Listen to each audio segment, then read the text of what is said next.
Hi, everybody. Survival Technician here. And as preppers, we need to keep a sense of humor because things can get really serious, dark, and grim if you let yourself go down that rabbit hole.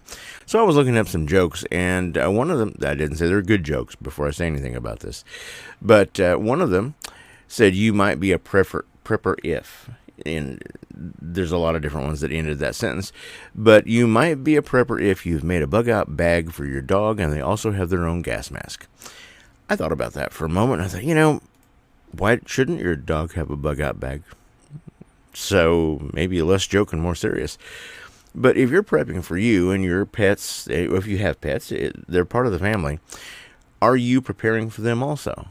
That's a good question.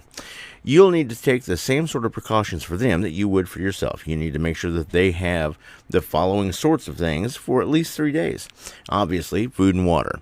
You need a stash of survival food for you, survival food for your animals.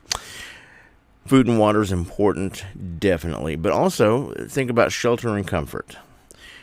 Find, something that they really enjoy or like. Maybe your dog or cat has their favorite blanket or cushion or something of that nature.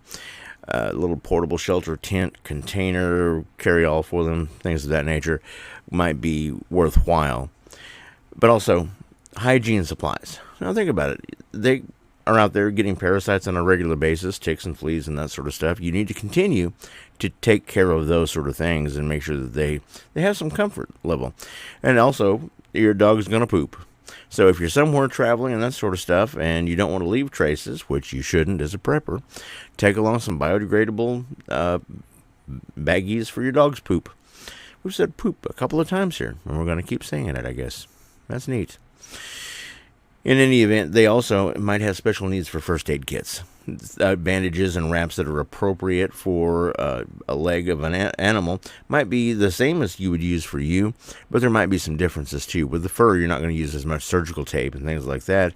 You're going to use more gauze wraps and things of those types that would work better with fur instead of skin. Some of us are kind of furry, but the dogs and cats are much more furry. So you have to have some sort of specific first aid items for them. And if you're traveling, definitely make sure you have identification of some sort on them. Make sure they have collars or tags or documentation, anything they might need that might allay people's fears about you traveling with an animal. Comfort items are really good too because they're your kids and they want to play. So take along their favorite ball or toy or squeaky. Definitely important. Specialized gear might be important too. If you have a dog that is a little nervous about other people, you might need to take a muzzle and make sure that he is on his best behavior in front of other people. Things of that are really important. But you might also have specialty items like LED lights for your collars, something that will let you know that they're there. In some places you want them to be quiet, but they're also going to travel around a little bit and could get away from you, so something that lets you know where they're at is too. Maybe a GPS tag, maybe just a bell on the collar. Important to think about because they're your family and they deserve to be prepped for too. Like and follow for more. Subscribe to everything that I do. Go push all the buttons. You know what to do. Thanks for watching. Give me your comments on this and I'll talk to you later. Love you all.